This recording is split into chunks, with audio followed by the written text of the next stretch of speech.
Les observateurs se sont beaucoup interrogés sur Othman Benjelloun et Moulay Hafid El Alami et sur le sort de chacun d'eux dans le domaine des affaires, notamment dans la direction et la gestion du groupe bancaire Bank of Africa. Le groupe bancaire dirigé par Othman Benjelloun a connu de nombreuses mutations ces dernières années à différents niveaux. Il y a quelques mois, Benjelloun avait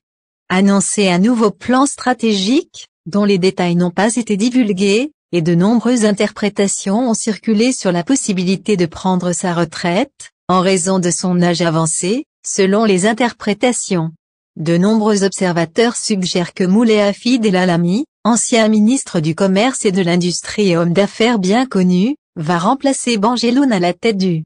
groupe bancaire. Démenti catégorique des sources fiables proches du président directeur général du groupe Bank of Africa, anciennement Banque marocaine du commerce extérieur, Othman Benjelloun, ont révélé dans une déclaration à l'OMK Al-Maghribi que ce qui circulait serait sans fondement. Les mêmes sources ajoutent que le plan stratégique dont Othman Benjelloun a précédemment parlé n'a rien à voir avec une quelconque perte d'action et n'a rien à voir avec un changement dans la composition de l'actionnariat, autant qu'il a à voir avec des questions d'organisation interne de grande envergure. En revanche, les mêmes sources ont démenti les informations sur la détérioration de l'état de santé d'Othman Benjelloun, ajoutant que le patron du groupe bancaire, pendant la période où les nouvelles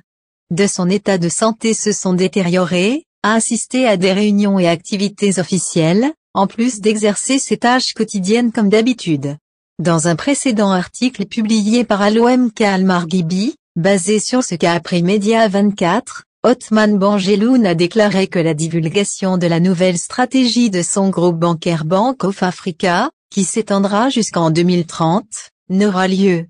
que lors conseil d'administration de septembre prochain. Benjelloun a ajouté, dans sa déclaration à Média 24 à l'époque, que les travaux sur la nouvelle stratégie, qui devaient être dévoilés en mars dernier, sont menés sous la supervision d'un groupe de réflexion interne avec le Bureau d'études internationales McKinsey. La nouvelle stratégie du groupe bancaire vise à développer et à renforcer la présence de la banque sur le continent africain. Benjelloun a ajouté, dans les mêmes déclarations, que toute perte d'action de la banque n'est pas du tout évoquée, et tout ce qui a été dit à ce sujet est incorrect, et cela n'a pas fait l'objet de discussion lors du dernier conseil d'administration tenu le 25 mars. Cliquez pour lire l'article depuis sa source.